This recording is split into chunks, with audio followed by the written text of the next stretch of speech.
1930s, President Franklin Delano Roosevelt addressed the nation through a series of radio broadcasts known as the Fireside Chats. His aim was to reassure the common man that our society would recover from its troubled times. But we're far from 1930, and I deal with a different kind of fire. For a new era of worldly frustration, we offer a fresh conversation. I'm Greg Carlwood, and these are the Higher Side Chats. This is how we do it, Fireside Chatters. How the hell are you? From sunny San Diego, drinking a little drink, smoking a little smoke, and starting to wonder how long I'm going to say that same old thing. I'm Greg Carlwood, and it is always a joy to talk about cryptids and underground entities and the invading spider beings of the sun-moon matrix. But sometimes you got to bring it back home with political assassinations, well-established black ops projects, secret connections, culture-shaping propaganda, and the things that were almost taken for granted at this point. Because it's no surprise that most major events in history, politics, and modern times have a stranger subtext that isn't reported on the nightly news, and thanks to the determination of people like today's guest, we can put the fractured pieces together and see the situation beneath the surface. And today, we're back in the saddle with my man Nick Redfern, one of the hardest working reality revealers on this island Earth. We had him here not long ago to talk about his massive conspiracy textbook, Secret History, Conspiracies from Ancient Aliens to the New World Order, and there are so many great stories in the Conspiracy and New World Order sections of the book, but we spent the full 2 hours last time talking about Ancient Aliens, UFO explanations for biblical stories, the Van Tassel scenario, the manipulation of major events by secretive beings, and the kitchen sink. All kinds of wild stuff involving the ancient past and high strangeness. So much stuff that we didn't even get to these more modern conspiracy sagas, and I'm pumped to have him back to get weird with me once again. How's it going, Nick? Welcome back. Oh, thanks, Greg. Thanks for having me on again. Always a pleasure, man. I definitely love the stuff we talked about last time, but some people really do prefer the meat and potatoes types of stories, where the motivations of greed and secrecy and the lust for power are really all you need to believe in, because at those upper levels, it seems to be nearly the sole motivation for doing anything. And what's more surprising isn't why they do what they do, but just how much gets swept under the rug, ignored, how much they get away with, how much is glossed over. I mean, it's really shocking sometimes, wouldn't you say? Well, yeah, I think, like a lot of history, whether it's conspiracy-based or not, if we're not taught it, people quickly forget it, or worst case scenario, don't even know about it in the first place. I think that's unfortunate, and, it says a lot about us as a society when people are asked to point to a country on the map and they can't identify it, Right. You can apply it to any aspect of life. It doesn't have to be conspiracies. It's when history isn't taught or gets forgotten, everything gets swept under the rugs. Sometimes deliberately, other times just because everything else just gets swept up with it. Yep. And even the things we do realize, our memories, our collective memory is so short that it allows them to use the same playbook over and over again, which we do see in several areas. Well, yeah, and I think, the thing is to try and just sort of be aware of what's going on around and take notice, and there's not really much else we can do, other than try and do our little bit. Right. And that's why we're here, man. We're lucky to have guys like you dragging these stories out to see the light of day. So maybe we should dive into some of this stuff. Being in the conspiracy world, I sometimes do get JFK fatigue, hearing about the same story, the same theories over and over again when there's so much more out there, like the Lincoln assassination, which you did put in this book. We know so much less about there being any alternative theories to the lone gunman story here. Tell us a little bit about this one. Who else could have been involved? Well, yeah, I mean, President Lincoln was murdered, assassinated, however you want to look at it, on April the 15th, 1865 by John Wilkes Booth. Now, unlike, the Kennedy assassination where, we have multiple scenarios for the gunman or the gunmen, etc., etc., even within the sort of world of conspiracy theorizing, for the most part at least, people still focus on John Wilkes Booth as being, the person who would actually pull the trigger, so to speak. But in saying that, the conspiracies sort of relate to the issue of who perhaps was John Wilkes Booth connected to, things like that. And one of the theories that's been put forward is the Jesuits, which basically had its origins in 1856 in Urbana, Illinois. And we know that he had certain connections with the Jesuits. Now, to what extent possibly, this comes into play is sort of admittedly questionable, because I think whenever we find potential gunmen and people like this attached to sort of groups, societies, and sometimes secret societies, inevitably it sort of provokes sort of a finger pointing that, well, there must have been something going on there as well. And, and sometimes that can be perfectly valid.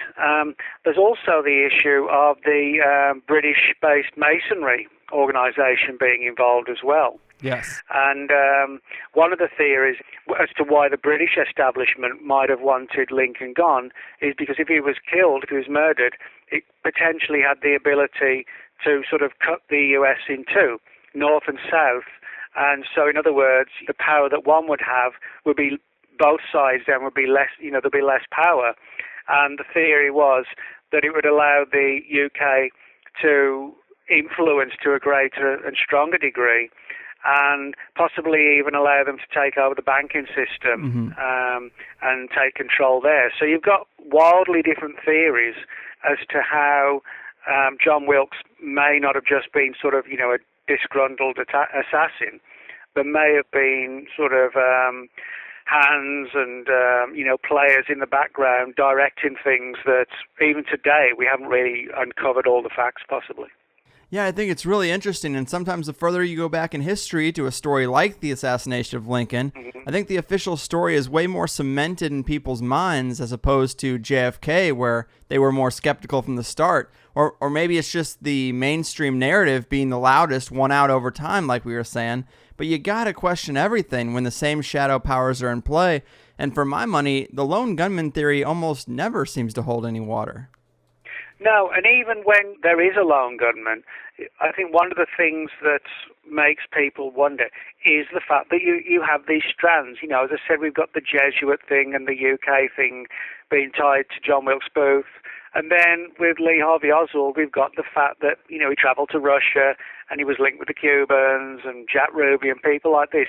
It's rarely in a case of political assassination that the alleged assassin doesn't have some sort of weird history. Right. And I think that's what a lot of people, it's important to remember, that you really don't very often find a political assassin who just decided to do this or decided to do that. There's always a bunch of unusual or mysterious characters they've been tied with in the past.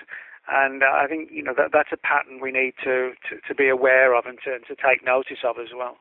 Yeah, that's a great point. Average people who are slightly mentally unstable enough to assassinate a president aren't the kind of people who should have these high-level connections. What are they doing messing around with these people? It should be a separate class altogether. Yeah, you're right, it should. And but when we do see these connections here, there, and just about everywhere, and we see it happening time and again, the pattern is clearly developing. Now, where the pattern leads is the big question and the big answer that we're looking for. But I do think that when we see this sort of repeated, not necessarily a repeated event, but a repeated set of circumstances and the situations concerning the alleged assassin, it's a case of we just got to look into it purely and simply because, in my view at least, it goes beyond the realms of coincidence to think that we would just keep seeing this pattern time and time again. There's sort of, to me, there's like a motivation behind it, or there's a connection somewhere with more powerful figures pulling the strings. Yeah, I'm with you there. It's just about finding out who. And I'm realizing that us humans are drawn to neat and tidy conclusions, but I'm still probably in that camp that thinks Lincoln, Garfield, and JFK were all assassinated for their outspoken comments and active resistance to the big banking families. I mean, they did all have that in common from what I understand, no? Yeah, I think certainly in the modern era, where people be able to relate to it more. I mean, Kennedy is a classic example because, he was someone who really did want to essentially change America and change the world as he saw it for the better. And that usually means, or did mean, I think, sort of taking the control out of the hands of powerful figures and having a government for the people, the whole issue of funding endless wars, that kind of thing. He was against that. And I think quite possibly what happened was that he was sort of annoying and angering so many different people from different angles that in an almost unique situation, they may have all, in some fashion, got together. You want him gone, we want him gone, we'll all take a little bit of responsibility, and that'll guarantee no one will ever talk about it, otherwise we'll all go down. And I think that could have happened. Somebody in Cuba wants him gone, somebody in Russia wants him gone, the mafia want him gone. Right. Possibly, rogue people in the establishment want him gone as well. And somebody knows someone, somebody knows somebody else, somebody makes a phone call, and before you know it, the job's done. And there's never, there's not been one specific body that was responsible, but a whole range of them, and they all know the implications of ensuring that they help to keep each other hidden. Right. Otherwise, they all, like I said, they all go down. Yeah, I mean, when you try to turn the tide on systems that they've set up for generations, I mean, you become an enemy of all the cemented power groups. And yeah, it's not unreasonable to think that they would collude to get rid of somebody. I mean, it makes total sense to me. Another assassination that seems to have a deeper story that you wrote about in this book is Martin Luther King Jr., and I found this part pretty interesting. And the details here aren't quite as widely circulated as a case like JFK, but it does have some parallels to other high-profile assassinations, doesn't it? Well, yeah, it does. I mean, again, Martin Luther King is a classic example of someone who, when you look into his life and his background and the things that were going on and all sorts of weird stories about, him having supposedly this mysterious handler, or controller, if you like, role. Again, we have this situation where it's never black and white, that it was just a guy who had a grudge against Martin Luther King and decided to kill him. There's always other issues going on. Now, I mean, for example, one of the interesting things is this entire issue of this character Raoul. The story gets into sort of, as I said, handlers, controllers, even the MK Ultra mind control program, split personalities, all sorts of weird things. And when you actually see that, it almost comes across like a real-life Manchurian Candidate type scenario, with James Earl Ray possibly being cherry-picked, if you like, because he was a sort of like a volatile character to start with, and he was a criminal. So in other words, he would have been the perfect fall guy for someone that may have wanted to use someone who, when background checks were made on them, he turned out to be the perfect person. I mean, for example, he was found guilty of burglary in 1949, served 2 years in prison in 52 for armed robbery, mail fraud, another armed robbery, etc. The list just goes on and on. And but in saying that, someone like that is the ideal person. As I said, to be the stooge, to be the fall guy. Yeah.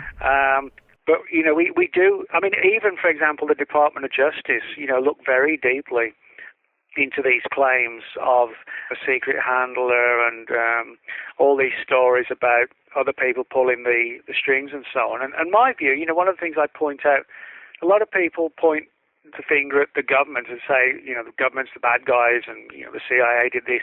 The more I've looked into it, I actually think that a lot of these events and a lot of the real sort of people who actually control the planet, it's actually nothing to do with, they're outside of government. They're that powerful.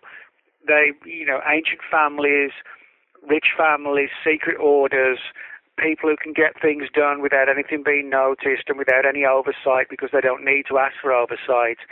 The ones who really, the big power players, and the people they could hire to get things done, etc., etc.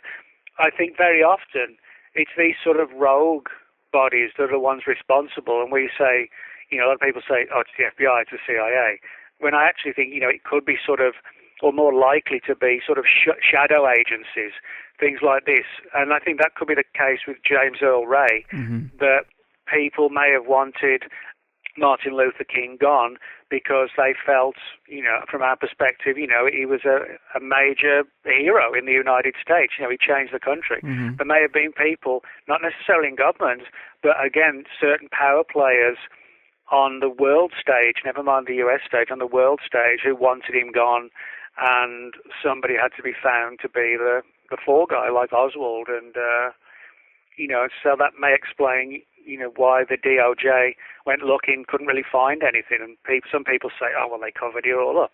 I actually don't think they did. I think they went looking and were puzzled that they couldn't find anything. But again, I think this says more about these mysterious figures, shadow groups, rogue groups, that kind of thing, that do have the ability to pull something like this off and get away with it. Yeah. It goes without saying that the establishment doesn't want a united and inspired populace, and if there's a guy out there doing that, there's a lot of groups that would love to just get rid of that. Mm-hmm. And I did copy down one quote from James Earl Ray from your book, but apparently he made the statement, "I might have been partially responsible without knowing it." And I mean, obviously that's a guy who's trying to be honest. Mm-hmm. At least it strikes me as that. It's a guy who doesn't even really know what happened, it seems. No, I mean, that's actually sort of a really, I wouldn't say famous statement, but it's actually, and a lot of people don't even know he made it. But even though it's a very short statement, it's quite sort of telling and revealing, in the sense that, to me, what it sounds like he's saying is that, okay, I did it, but I may not have been in control of my faculties when I did it, not because he had gone crazy, but because he'd been sort of possibly even rendered into sort of, a hypnotic trigger word type state. Right. And in that sort of semi-altered state, he performed the task that he was required to do. And then afterwards, he comes out of it in this kind of dazed situation. And it also suggests to me a little bit that maybe he was putting the word out to someone to let them know that he realized what had been done to him. You see what I mean? He wasn't necessarily telling the media. He was telling the string pullers behind the operation, hey, I know what happened, and I'm releasing here a little bit of a snippet of information that people might pick up on and realize I'm talking about some sort of mind control type thing. Right. And you did mention this character, Raul, and that is worth spending a little bit of time on, because this is very strange. I guess he met this guy after he got out of prison or escaped from prison, and this really does seem like the textbook type of guy who would show up and manipulate someone who was, kind of had their hands tied with life, because if you escape from prison, you don't have a lot of options or resources. So this seems like a prime target. This guy Raul comes in and starts manipulating him, and I mean, that seems to be what happened, right? Yeah, well, this guy Raul, it almost comes across like almost like a Man in Black type character. Yeah. Very sinister, Machiavellian almost, who suddenly pops up in James Earl Ray's life and almost sort of takes control. Ray kind of, follows his every word, and reportedly Raul told him to purchase a rifle, meet with him in Memphis, and, you're going to get this particular boarding house, and you're going to get the job done. And there's also a story that Raul essentially set up James Earl Ray to be sort of a patsy in the same way that Lee Harvey Oswald claimed he was. But if you look at the story of Raul, now whether it's true or not, that's the big question, but it does sound like that he was deliberately inserted into the story to ensure that one way or another James Earl Ray would be perceived as the assassin, and that Raul would be in the right place to get James Earl Ray also in the right place at the right time, to ensure that, there was a paper trail showing he bought a rifle, and then Raul vanishes afterwards, which may have been the case with, if Oswald really was a patsy as well, that both of them were set up to be fall guys when they actually thought something else may have been going on. Yeah, and another thing I had heard is, wasn't there, after the fact with the Martin Luther King Jr. trial, wasn't there a civil case later where the conclusion was that there was some type of conspiracy involvement?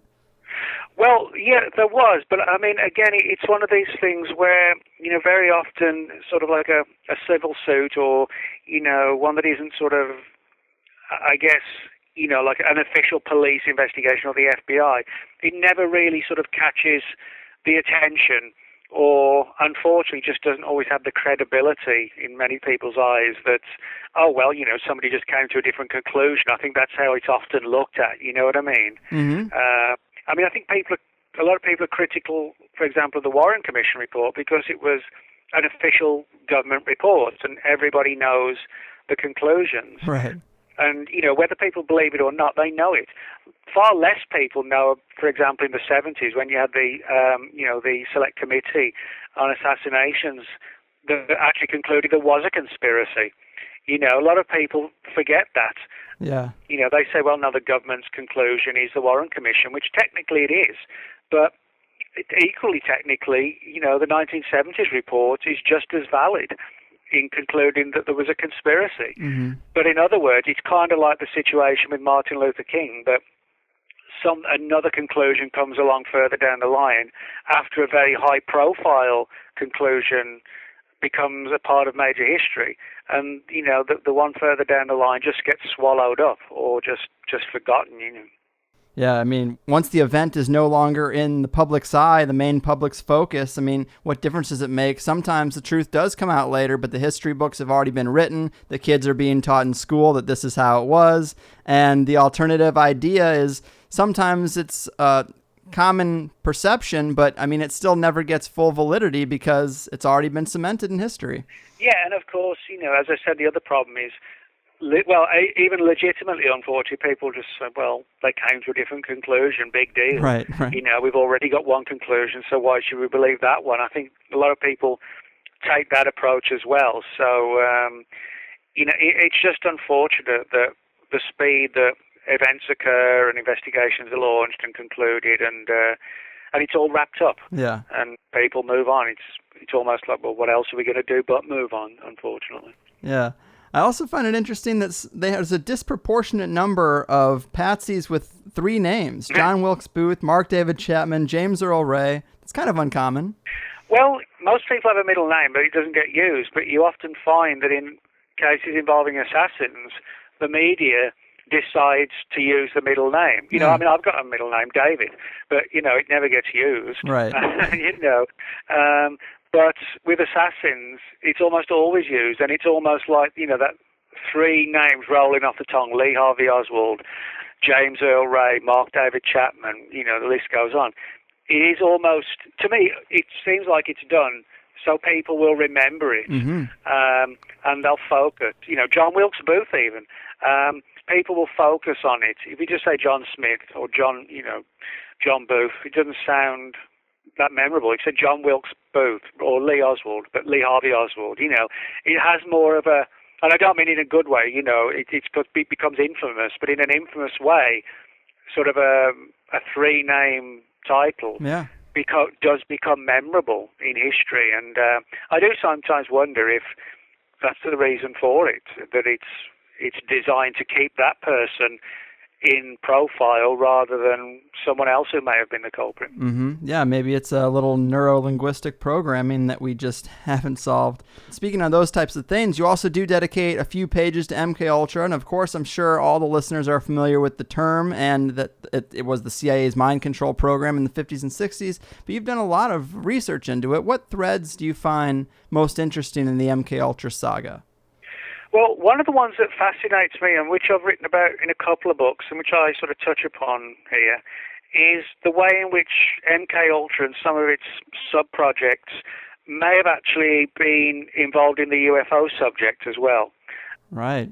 There are a number of intriguing threads in a number of intriguing UFO cases that seem to suggest they may have been deliberately fabricated events, stage managed to try and present, an alien angle, essentially to not necessarily deliberately always to provoke an alien angle, but something along the lines of, well, if we can convince people they're seeing aliens, we can convince them of anything.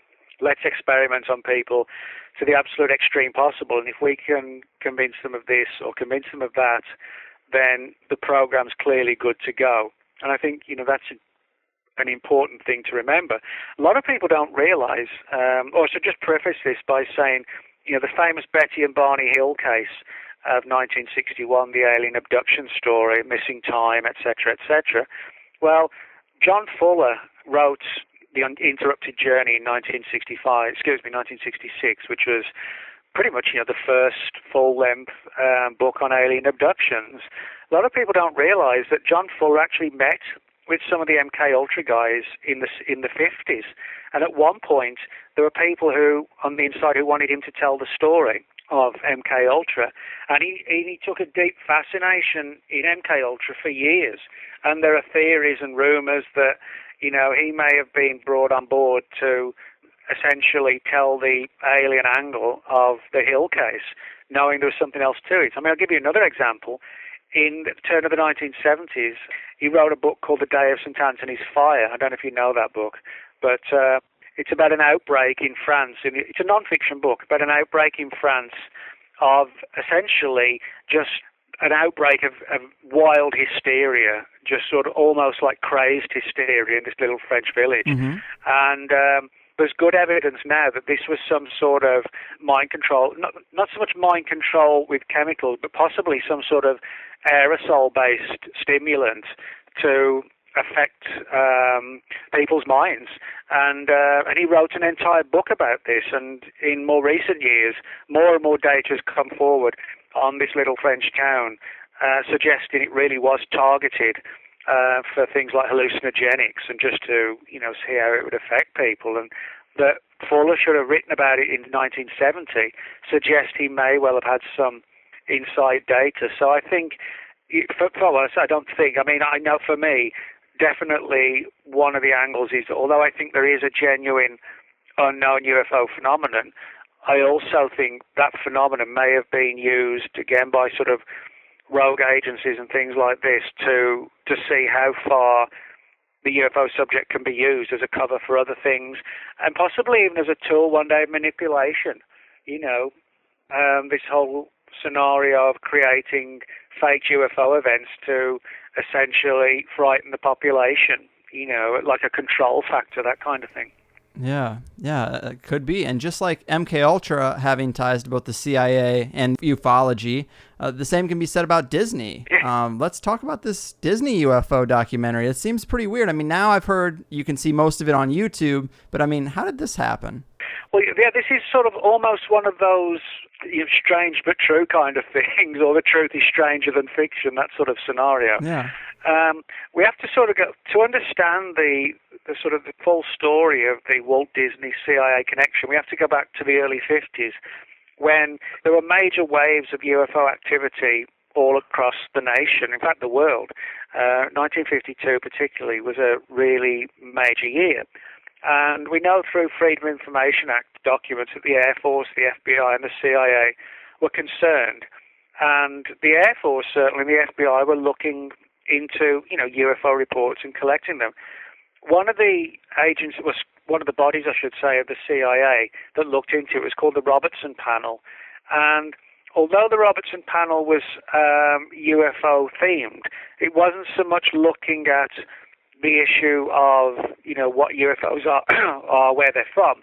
They were looking at it from their concern that the Russians might try and exploit the UFO phenomenon by planting hundreds and hundreds of fake reports in the US all at once and clogging up the emergency channels and then allowing some sort of sneak attack, or possibly to spread even worse stories and just have the US population in a state of hysteria. So they were looking at it from a psychological perspective. And one of the big recommendations that the Robertson panel had, which was actually, as I should stress this, the team itself was some of the most sort of prestigious people in the defense world, the scientific community, etc., psychologists as well. And one of their recommendations was that the Walt Disney Corporation should be brought on board to make documentaries and cartoons to essentially try and manipulate the US mindset, the population's mindset and attitude towards UFOs. So in other words, it was a case of essentially creating propaganda to sway the public on in this direction or that direction in terms of the UFO phenomenon. And in one sense, it gets quite sinister. The idea of sort of little kids watching cool cartoons about UFOs, yet they're subtly being manipulated to believe this or that. And we know that in the 50s that they were certainly approached to make these documentaries. We actually have the Freedom of Information documents officially released that talk about, let's approach the CIA. But there are other stories, one of which came from a guy named Ward Kimball, who was one of the big high-ups in the Walt Disney Corporation for years. He talked about how there are other programs where, for example, the Air Force had approached them, again with a view to making UFO documentaries. But this is where it got really intriguing. It was the idea of making documentaries in the event that one day we need to tell people the full story. And Kimball said that, he was told stories about how if the documentary went ahead, he would be shown film footage of UFOs in flight, footage that could not be denied, that kind of thing. Now, whether or not he was being used as a means to sort of emphasize the alien meme, so to speak, or whether that was actually true, we don't know. But certainly Ward Kimball said that the Disney Corporation was heavily linked to the UFO phenomenon and the intelligence community. Yeah, I think that's so interesting. I love that documentary is out there now. And growing up, I did have a little VHS tape of some World War II propaganda cartoons. I had no idea what I was watching. I didn't find it funny.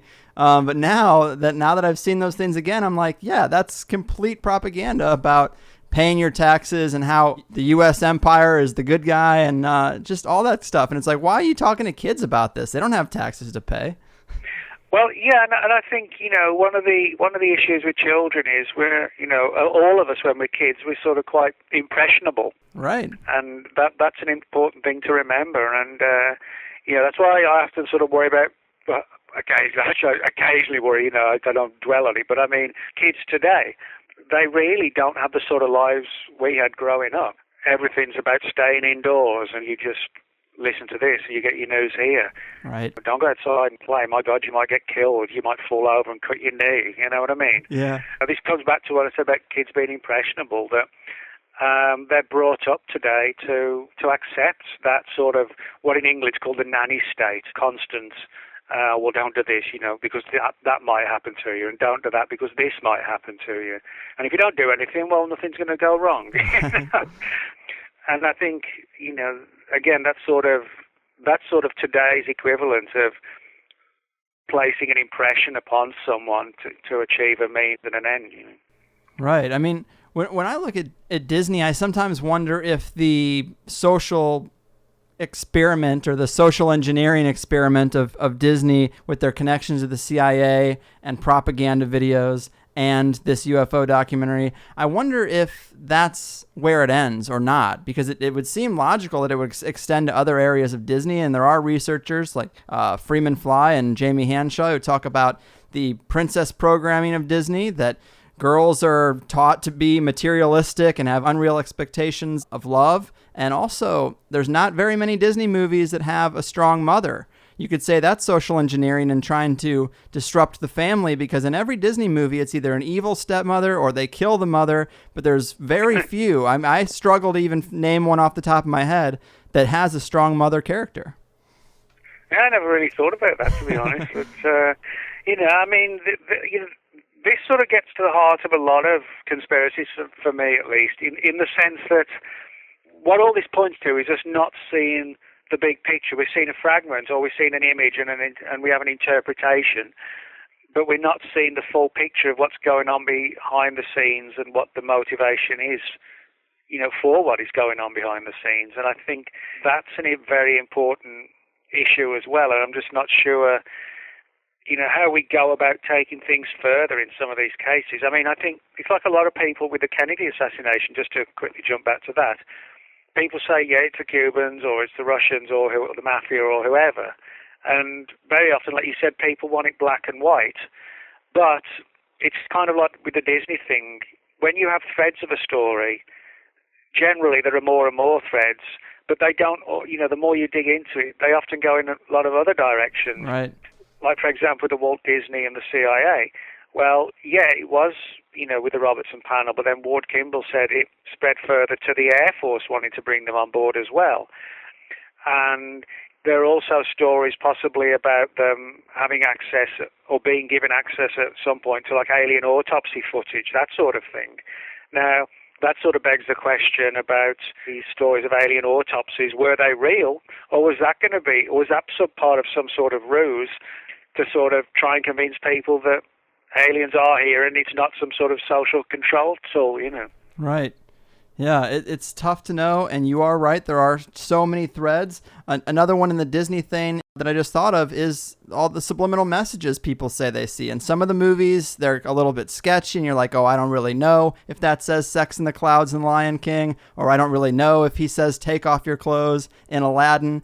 But in some cases, it's very clear, like in The Rescuers, there is a frame, one single frame where you look in the window and they've got a naked woman there that's not animated. They put a live picture of a naked woman in an animated movie, and they always chalk this up to a disgruntled employee who was mad, or a prankster who just wanted to put something in there, kind of like the lone gunman theory. Oh, it's just this one guy. It's not part of a larger agenda. But there are a lot of Disney movies that include those weird subliminal references to sex.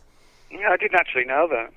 Oh, yeah. Definitely look that up, because it's pretty interesting how many there really are. And just for the hell of it, I pulled up a list of Disney movies just to see the mother thing, because I find it pretty interesting. Snow White and the Seven Dwarfs, no mother. Pinocchio, in Dumbo, he's ripped away from his family and abused in the circus. Bambi, they shoot the mother. Cinderella is an evil stepmother. Alice in Wonderland is largely an orphan story. So is Peter Pan. There's no strong parental characters for those people. Aladdin, the Sultan doesn't really have a wife. It's just him, Jasmine's dad. Yeah, I mean, it's kind of crazy. That's a pretty decent list of them. And The Jungle Book, another orphan story. But it's like, if for a company who everybody's first thought would be, oh, these are great stories for kids, moral tales, they're family oriented. Well, are they really? Because where's the family in a lot of these main movies? Well, I hadn't really sort of looked at that angle. I mean, I've got to be honest, I focused in the book and the research on the tie-ins with the Robertson panel of the CIA, because it was such a strange story. So, I'm not sort of one who, sort of dug into the whole Disney angle elsewhere. But I mean, but it does get back to, what I was saying, that the more you dig into it, although it's fascinating, the more data we dig up. I think that's one of the reasons why it becomes difficult to solve some of these mysteries, because they're so huge in scope and taking so many different people and different strands and agencies and organizations that you end up with your head just spinning, because it's not black and white, and it just, the more questions you get or the more answers you find, it just leads to more questions. You find one answer, but that one answer gives you another 5 questions. Right. Those 5 questions might give you 10 answers, but provoke another 50 questions.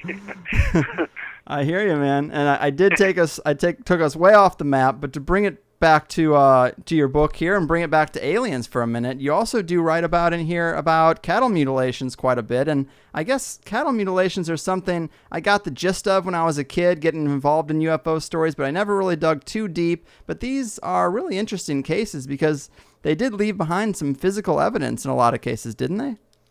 Oh, yeah. I mean, the reason I talk about this in the book, because I'm sure all you listeners will have heard of cattle mutilations, and, for a few who maybe haven't.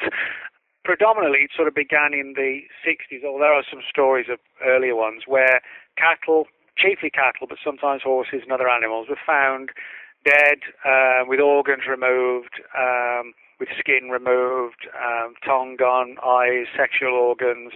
And it didn't look like random attacks from predators, like coyotes or wolves or whatever, anything like that, mountain lions. It looked like something essentially intelligent had sliced into them deliberately and carefully to remove certain specific items. And very often these certain specific items would be typical of, many of the attacks. Like I said, certain organs, the lips, the eyes, the sexual organs, that kind of thing. And very often we have reports of unmarked helicopters in the area, unidentified lights. Now, the reason I included this in the book was one very important reason, that through the Freedom of Information Act, the FBI has released its files on cattle mutilations. They're actually available for free download at the FBI's website, The Vault, which is a really good website for accessing previously classified documents that have been released through the Freedom of Information Act. What makes these cattle mutilation reports really stand out is that many of them are the original New Mexico State Police reports that really prompted the FBI to sit up and take notice.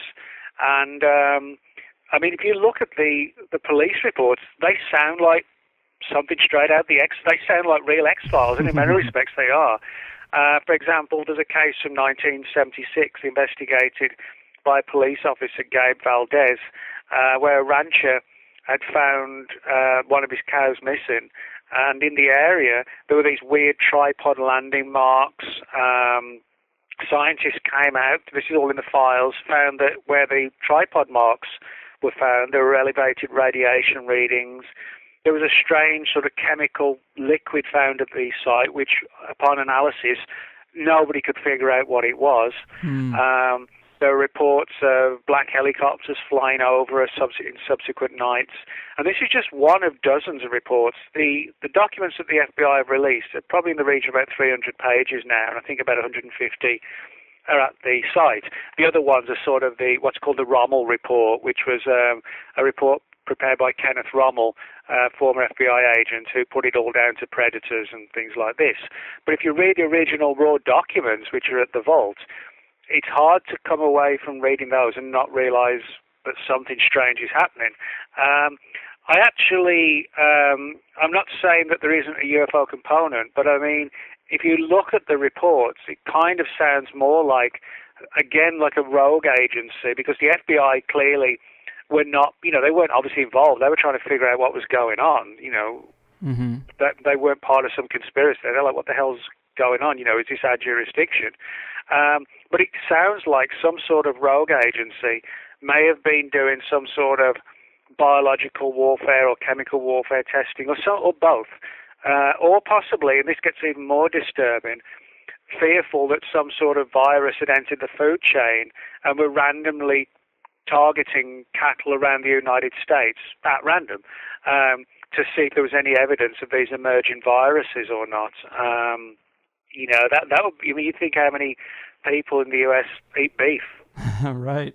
If there were concerns, and possibly still are concerns, about the meat industry, you could understand why there would be possibly some sort of clandestine group set up to periodically go out and at random, so that no pattern could be discerned.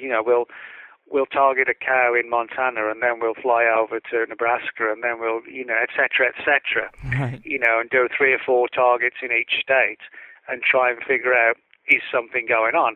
This gets into the area. I don't know if you've read the book by Colm Kelleher, Brains Trust. No. Oh, that's a really good book.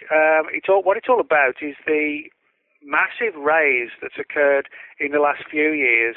Well, not the last few years, in the last 20 years in the US. Massive rise in Alzheimer's. If you look at the figures from like 1979 to now, it's like a jet fighter going vertical almost. That's literally right, what it's like. Right. And Colm Kelleher has this intriguing theory that the mad cow disease, Creutzfeldt-Jakob disease, when that broke out, he actually suspects that this massive wave of Alzheimer's that is developing and growing almost at an unstoppable rate, he suspects possibly that people are being misdiagnosed, and they may be suffering from something along the lines of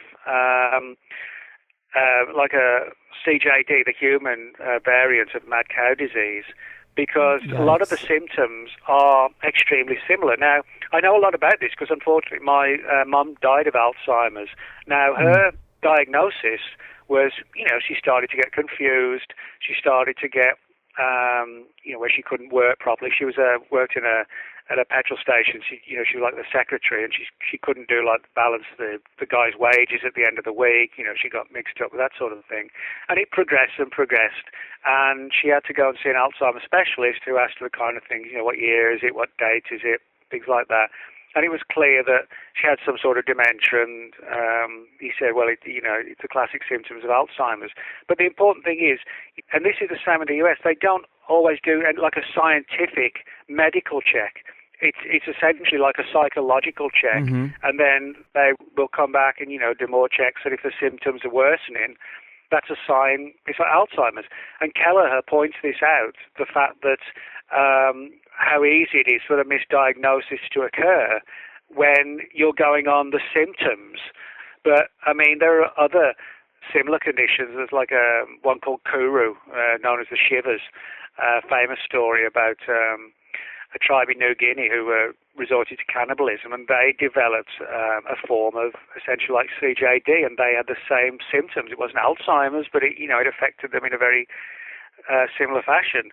And so, he actually makes a good case in his book that cattle mutilations and the whole UFO angle, that could be the cover story for deep-seated fears that something's got into the food chain, and we need to keep monitoring it.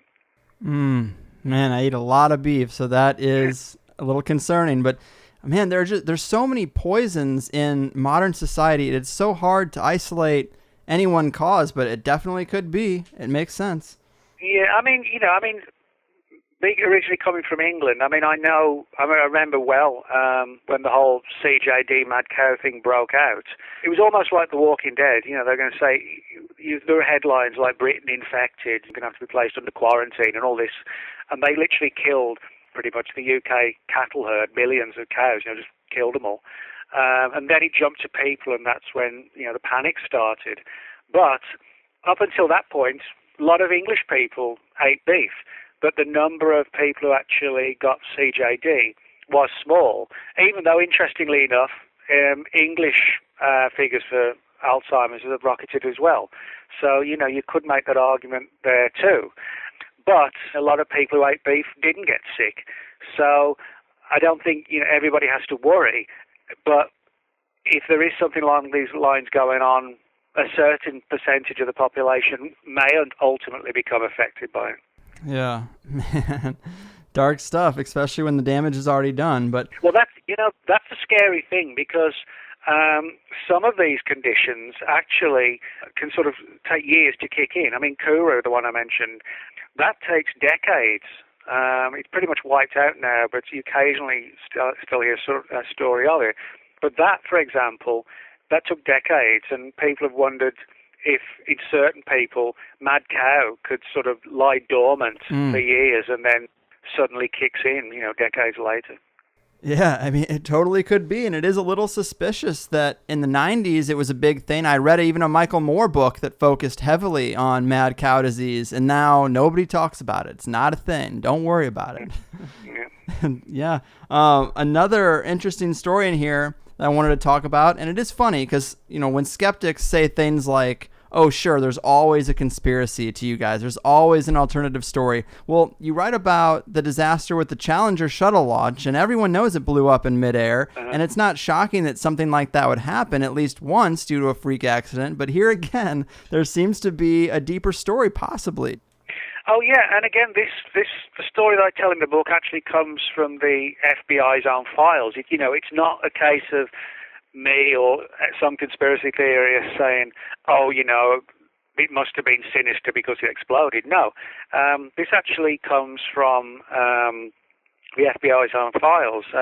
Actually, in January of next year, January the 28th, it'll be 30 years since Challenger exploded to the day. Damn. And so I'm sure there'll be a great deal of coverage in January next year.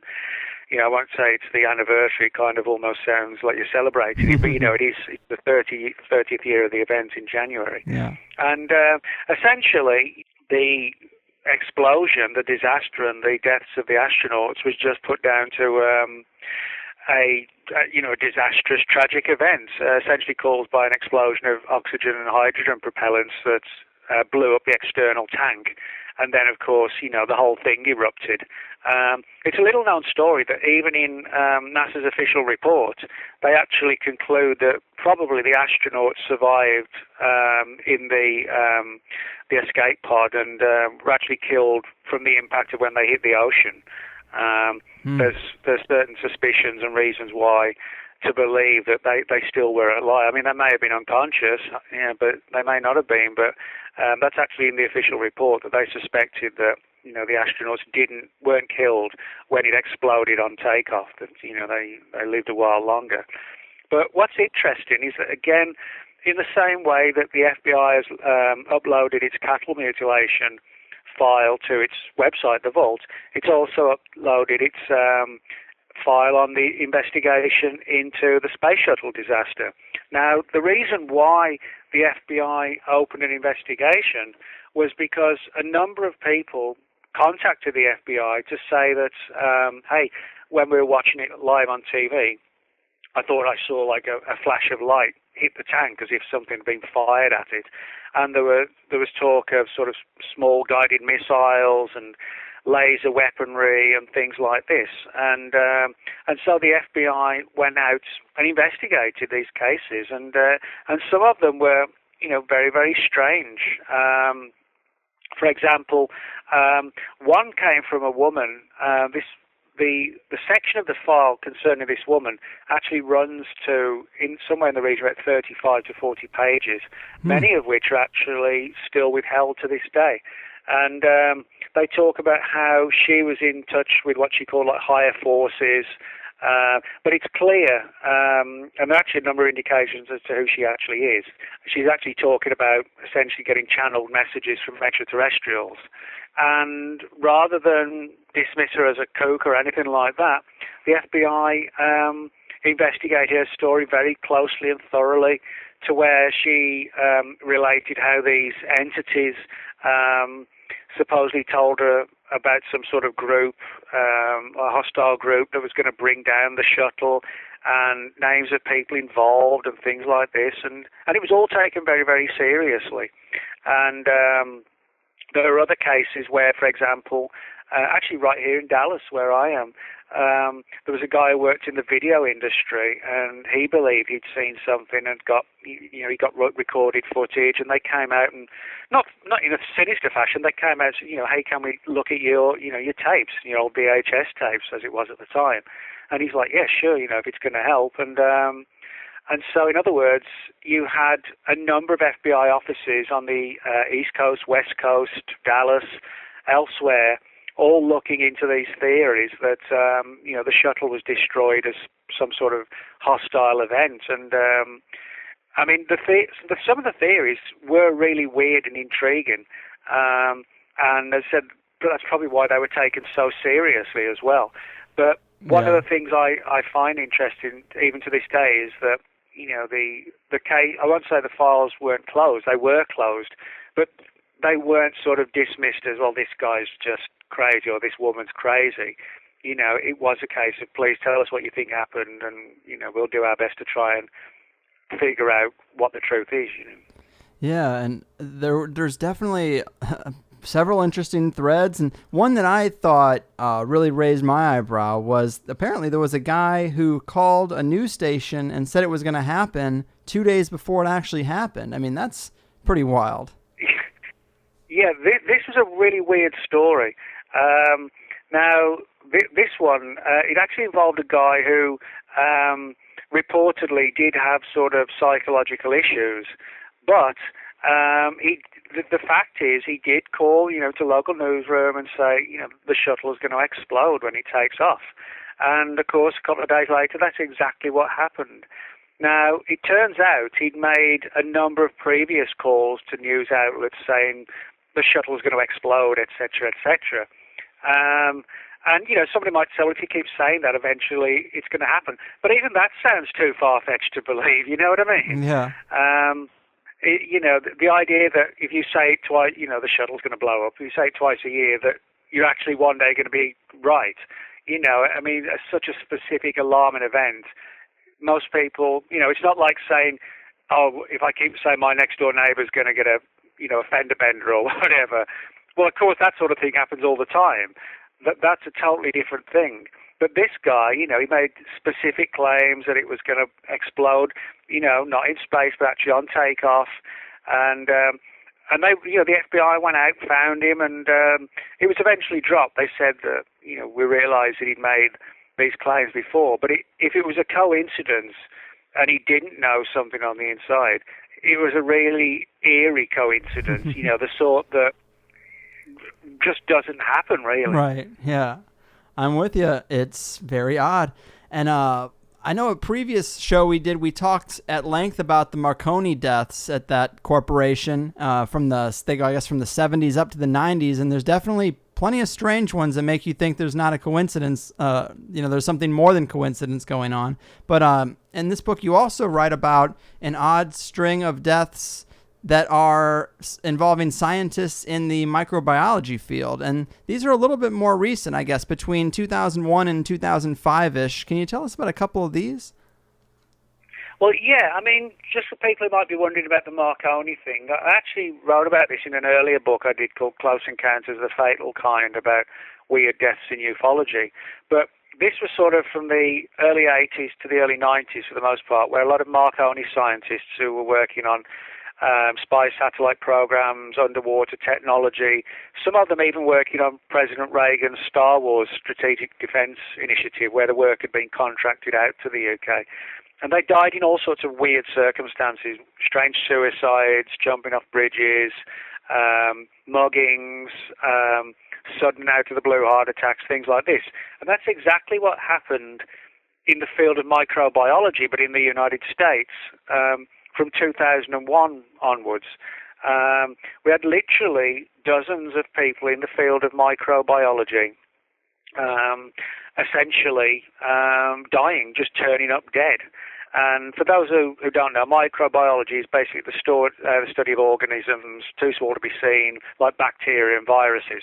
And of course, in today's world, there's a lot of concern about viral outbreaks, the idea of somebody unleashing a biological weapon, that kind of thing.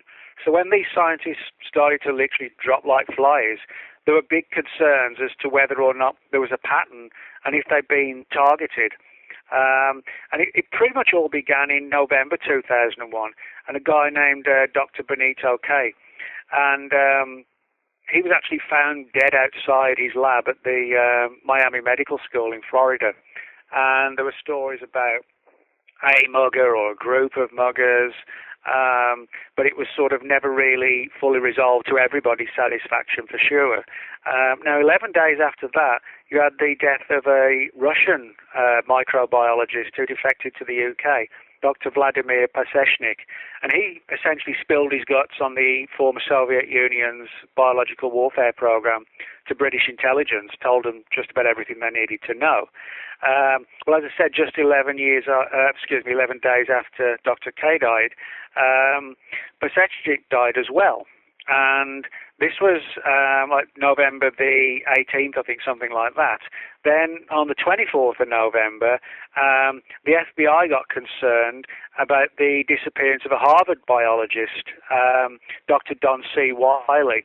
And he was someone who was heavily involved in researching deadly viruses, and particularly like Ebola, for example. And he later turned up dead as well. His car was actually found on a bridge, or the rented car he had was found on a bridge over the Mississippi River. And his body was later found, he'd fallen or jumped or pushed into the river, and his body was retrieved. Then we had like a range of microbiologist deaths from the rest of late 2001 through 2003, all across the world. Australia, Russia, China. It was literally, like they were being taken out one by one. I mean, give you an example, I mentioned Russia. On January 28th, 2002, a microbiologist named Alexei Brushlinsky, who was a member of the Russian Academy of Science, he was supposedly killed in what was called a bandit attack. But he was one of Russia's major microbiologists. Then 2 weeks later, there was a guy, Viktor Korshunov, and he was also a noted Russian microbiologist, hit over the head at the entrance of his home in Moscow, Russia. And it turns out he was the head of the microbiology facility at Russia's State Medical University. Now, this sort of gave rise, although a lot of the mainstream media said it's just coincidence, it's sort of, if you look for threads, you can find them.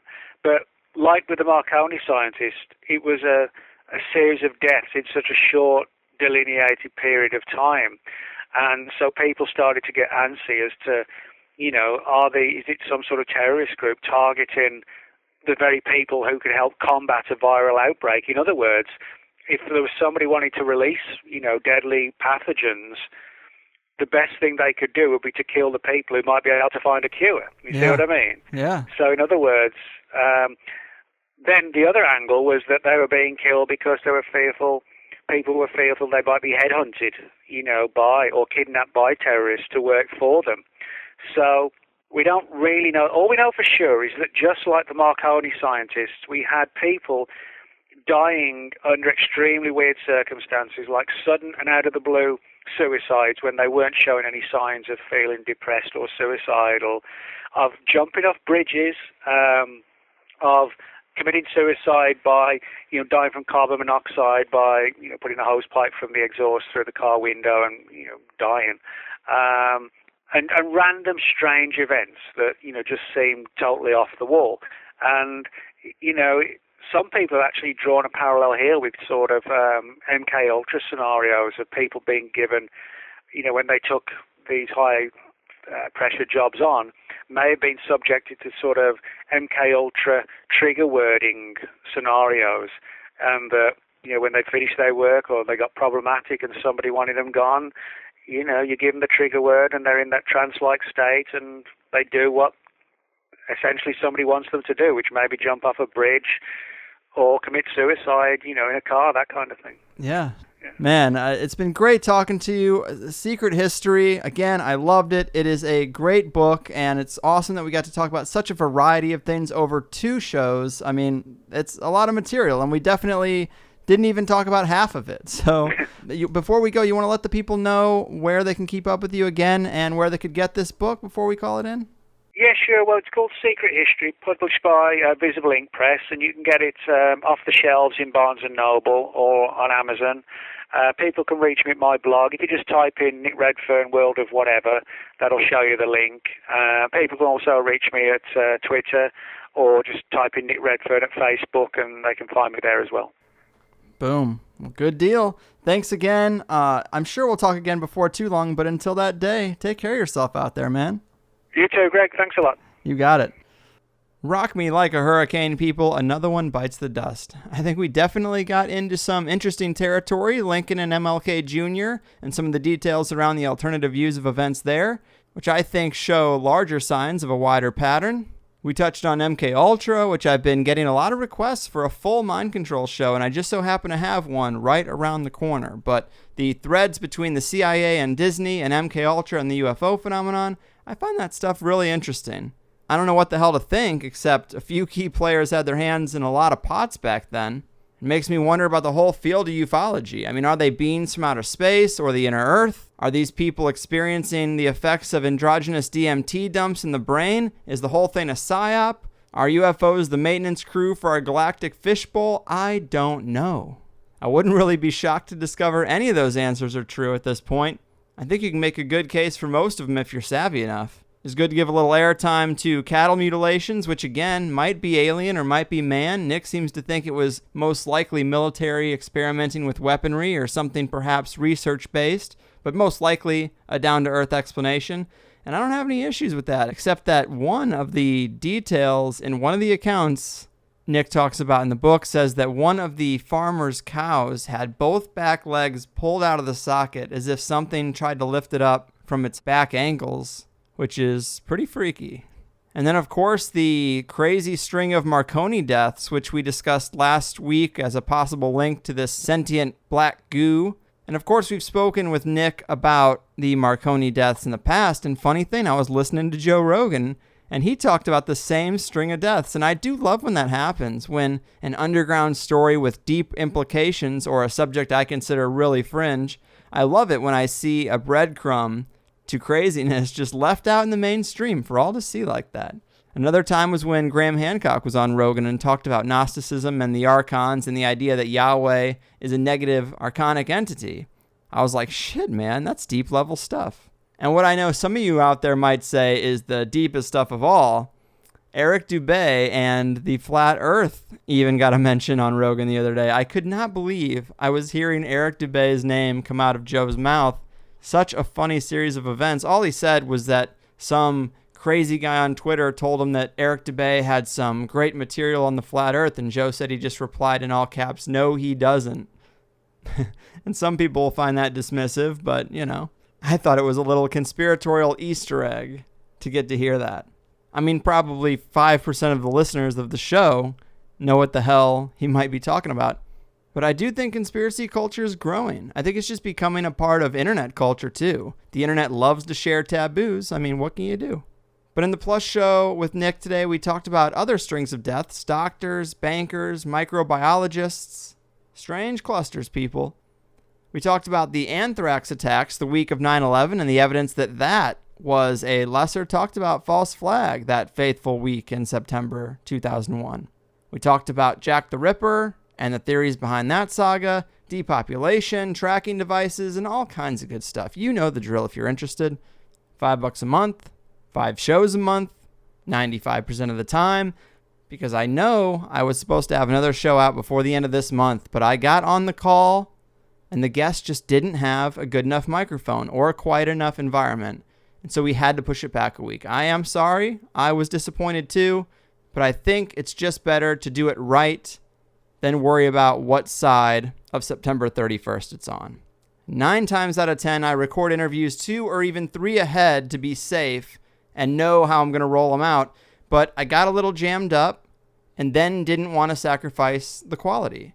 I know it happens sometimes. I know in the past 10 shows, I've probably had 6 that weren't ideal. I'm trying to spend more time up front communicating with the guests what will cut it and what won't. And sometimes with some guests, it is a record it while they're on their neighbor's cell phone or you don't get it type of deal. And those are decisions I guess I have to make. But this one wasn't going to be good enough. We're doing it next week.